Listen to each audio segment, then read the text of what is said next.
To make one of my favorite winter dishes, you will need about a cup of sprouted Mung Bean beans, soaked for overnight or an hour or so, and then rinsed. A cup of chopped potatoes, sweet potatoes or carrots. I'm using carrots. And about 4 cups or less of charred kale or spinach. Spinach is a little bit more of a summer green, but it's a hardy green. It's not lettuce per se, so any of the greens, collard greens, whatever you would like to add to this dish. So a root vegetable, some greens, and the sprouted Mung Bean beans. Hello, my name is Regina Trailweaver, and in this video I will show you how to make one of my favorite winter dishes, sprouted Mung Bean Dahl. So there's many dals in the Indian cooking tradition, and in Ayurveda they are an absolute staple, and that's what I'll be showing you. And I want you to know this is just a small little part, and I'm not going to give away all my secrets in this video, but if you want all the secrets, how I make the spices, the spice mix, and what the specific and exact measurements are, then you can either join me on my Patreon channel or in my Yoga and Ayurveda course, and I'll tell you a little bit more about that at the end. In the meantime, you can still figure out how to make this just from this video, and I hope you will, and I hope you enjoy it.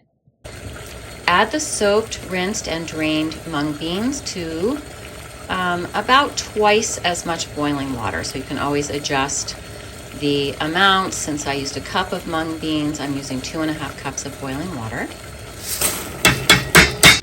And then add about a teaspoon of your winter spice mix.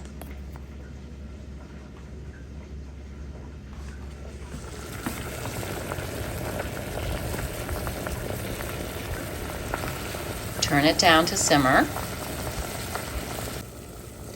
Let that cook for about 10 minutes.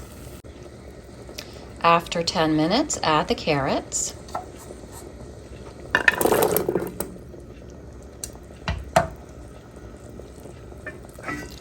Cover partially, just partially cover, and then let it simmer for about half an hour. While the carrots are cooking, you can start making the spiced ghee. So first put the ghee into the pan and add some cumin seeds and some mustard seeds. Place a lid on top of the pan because those mustard seeds like to jump out. Don't cover it all the way. See how I left a little bit of space there? You don't want to build up water. Just contain the mustard seeds. That's your spiced ghee right there. You'll put that on at the end. It's delicious. When the root vegetables are soft, add the spinach or the greens, whatever greens you decide to use.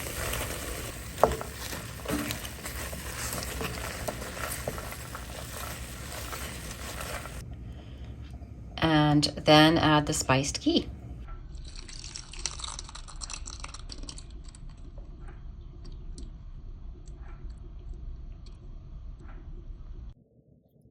So here it is, our beautiful nutrient-dense meal, low in calories, high in calcium, high in protein, high in fiber, and it's delicious.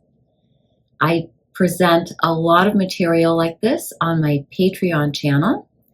If you're interested in that, I will post the link beneath this video. And I also have a program called Yoga and Ayurveda, where we go through all the seasons, different practices for each season. There are some practices that will remain consistent throughout the year, even in terms of eating. We can have certain foods that we eat all year round. But obviously in the winter, we want those root vegetables, we want those more hearty greens, but we always want simplicity and we want health. And that's what combining yoga and Ayurveda gives us. I say combining, the truth is they are one. Yoga and Ayurveda are very close siblings. And if you get really into Ayurveda, you will definitely be practicing yoga.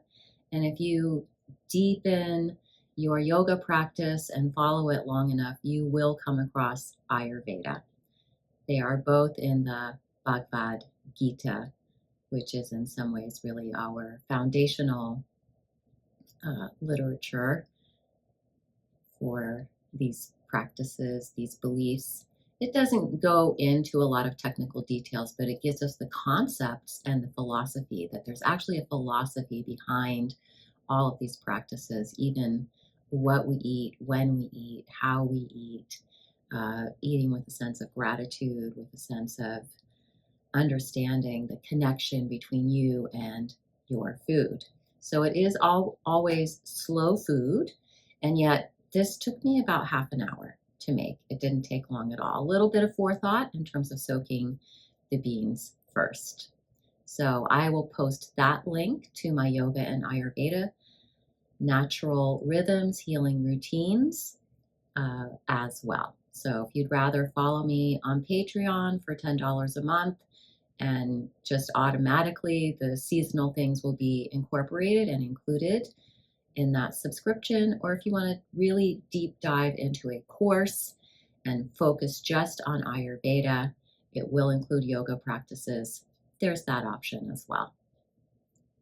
Namaste.